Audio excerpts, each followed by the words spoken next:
Gandang gabi po, si James po to, Team Phoenix po. Bigyan po natin isang paglilinaw yung mga news feed na lumalabas ngayon sa Philippine television, sa particular sa 24 oras at saka sa ABS-CBN at saka sa GMA. Ngayon tingnan po natin at ating nilay-nilayan or bigyan natin ng pansin yung mga news na to para sa ikakalinaw natin lahat. Marisol Abdurrahman. Pangakong 5 hanggang 10,000 piso na kita mula sa inilagak na 1,000 piso at ang puhunang 35,000 maaari raw kumita ng 180 hanggang 360,000 pesos sa loob lamang na maiksing panahon.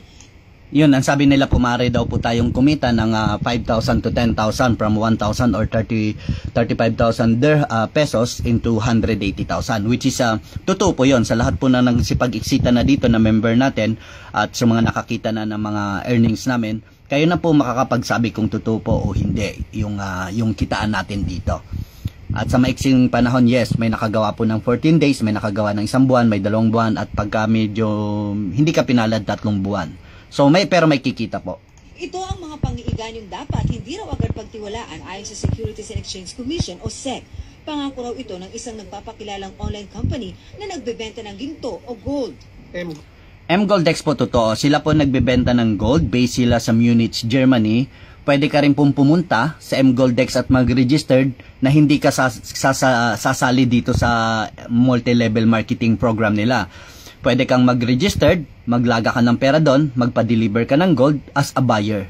Hindi ka yung as marketing individual. Goldex Philippines, wala rin hong registration nga, hindi nagbebenta. M-Goldex Pilipinas, wala daw pong registration sa Securities Exchange Commission or sa Department of Trade Industries. Yes, totoo po yun. Ang M-Goldex Pilipinas ay hindi po company. So, hindi po sila saklaw ng Securities Exchange Commission. Ang M-Goldex Pilipinas ay isa lamang pong Facebook page or Facebook group na nakabase sa Pilipinas. Dedicated po sila sa mga member nila na mga investor din sa M-Goldex sa marketing program. So, hindi sila sakop ng Securities Exchange Commission. As I said, hindi po sila company. Wala silang president, wala silang vice president, or whatsoever na magtatawag silang company. They are just a group of multi-level marketing in a Facebook page. Yun lang po yun. Talamang ng gold. Tingnan po natin kung nadi-deliver po yung gold sa inyo. Yan ang tinatanong niya po. Tingnan natin kung nadi-deliver po ba talaga ang gold sa kanila. Pakicheck niyo po yung wall, yung kauna-unahang Pilipino na nagpa-deliver. Instead na gold na pera ang kunin niya, pinadeliver niya gold. Si Sir Kevin Miranda, pakicheck niyo po ang Facebook page niya at mayroon po siya doon na gold bar from M-Goldex from Munich, Germany. Okay, nakatrack din po yung tracking noon, yung delivery noon from Germany. So, check po, nagdi-deliver po sila ng gold. Kasi sa amin pong pagkakaalam, parang coupon lang daw po yung ibinibigay dito sa mga buyers. Coupon lang daw po, daw. So, ibig sabihin ang information niya po ay hindi masyado nakabase sa isang konkreto or isang masusing pag-iimbestigasyon daw. So, itong tao na to is parang chismosong tao lang na nakarinig ng coupon lang daw. Opo, totoo. Ang iba pong mga earnings is coupon po ang pinipili nila at ang coupon na yun ay ibinebenta nila sa kanilang mga future member para ma-activate nila yung account. So, let's put it this way. So, kumita ka sa M-Goldex, magpapa-transfer ka ng pera. Halimbawa kami dito sa UAE, magpapa-transfer ka ng pera. Yung ita-transfer sa'yo is nasa 12,800 or 13,600 dirham. So, pag binenta namin yung coupon is more pa makukuha namin doon. So, coupon po ang ibang pinipili. Hindi po yun daw. Totoo po yun. Kaduda-duda raw kasi ang pangako, lalo't hindi naman daw rehistrado sa SEC ang kumpanya. As I said po, ang M-Goldex is international online store. Parehas po sila ng eBay. Nakabase sila outside the Philippines, so hindi po sila sakop ng Securities Exchange Commission. Dapat daw maghinay-hinay sa mga ganitong scheme, baka ang pinaghirapang pera maging bato pa. Kung kayo rin po, bumili po kayo sa eBay or sa Lazada at nakakuha po kayo ng depektibong item, you think po kaya makakapag-report kayo sa Securities Exchange Commission? So you think kaya i-acknowledge nila yung problema mo? Hindi po siguro kasi hindi po sila sakop ng Securities Exchange Commission po. Require po sila mag-recruit at pag nagre-recruit po sila ng additional investors, meron po silang bonus na nakukuha. Lahat po ng network is nakabase po yun sa invitation ng mga new client. Okay? Wala pong networking nakikita kapag wala ka naman pong na-invite. 100%. Totoo po yan. Yan ang pinaka-base ng isang networking company. So, nung nag-sign up ka po dito sa mGoldX, nag-agree ka doon sa terms and condition, which is yung marketing level program nila is, ang sabi doon is 1+2. So, kailangan mo makapag-invite ng dalawa para makuha mo yung incentives na binibigay ng mGoldX. Yun po yung hindi po yon patago at nakalagay po yan sa terms and condition ng mGoldX. Ang mGoldX Philippines ay merong account sa Facebook kung saan ituturo ang sino mang interesado na manood sa kanilang video na nagpapaliwanag kung paano kikita ng malaki.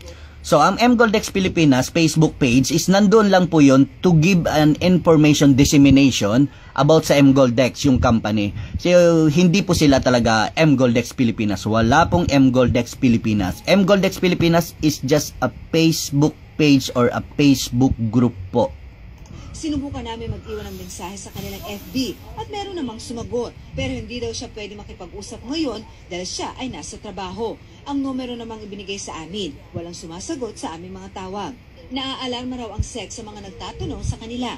Hinggil sa nasabing kumpanya kaya nagbabala na sila sa publiko. Ang sino mang may impormasyon tungkol sa... So, Securities Exchange Commission is nagbigay lang sila ng babala na to take your own risk pagka pumasok ka dito sa mGoldX. Kasi wala pa nga silang konkretong base or konkretong kumbaga ano ba talagang mGoldX. So, babala lang muna ang binigay nila. At never pong minention sa Security Exchange Commission na kahit isang single word doon na may scam. Wala pong scam silang binanggit doon. Sinabi lang nila is, take your own risk pag nag-invest ka. Kumpanya, maaari raw tumawag sa SEC. Hindi na nga bago ang ganitong mga scheme, pero nakalulungkot na meron pa rin daw naniniwala at nabibiktima. Kaya payo ng SEC, alamin at mag-imbestiga bago maglagap ng pinaghirapang pera. Yun ang sinabi po. Sabi ng SEC is alamin bago maglagak ng pera. At hindi po nila sinabing huwag kayong maglagak ng pera sa mGoldX dahil scam yun. Ang sinabi nila lang po is nagbabala laban sa online company. So, sa inyo pa rin ang desisyon kung ano po yung totoo. Kapag ikangay too good to be true ang mga inaalok sa investment scheme, mag-isip na. Para hindi mabiktima, dapat alamin kung rehistrado ang isang kumpanya. Meron din daw dapat itong secondary license kung saan nakasaad kung paano kumita at saan mapupunta ang tubo. At dapat lisensyado rin ang broker o salesman.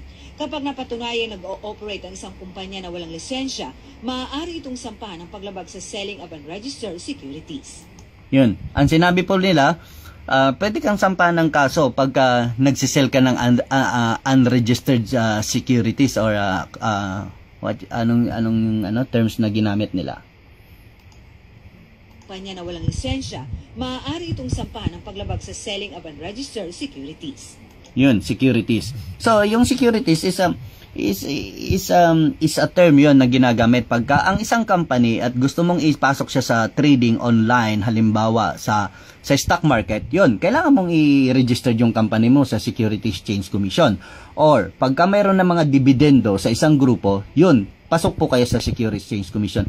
As I said po, wala pong mGoldX Pilipinas. mGoldX Pilipinas is just a Facebook page na nagko-comply sila doon sa marketing program ng mGoldX International, which is based po sila sa Munich, Germany. Since international sila, hindi po nila kailangan mag-comply sa Securities Exchange Commission dahil online store po sila. Sa lahat po ng mga nagsasabing scam, kunting lawak lang po ng isip muna. Mag-isip-isip, mag-alam, magsiyasat bago maniwala. Ang media ay masyadong napaka-destructive na company yon. There's no good news other than bad news. Kahit hindi pa naman sinabi ng mGoldX or ng Securities Exchange Commission na scam, yung masyado nilang pinapalaki. Diyan sila kumikita po. Maraming salamat po. Hope na yung maliit na video na tayo is masagot po yung mga katanungan nyo. Thank you very much. And God bless. Team Phoenix po.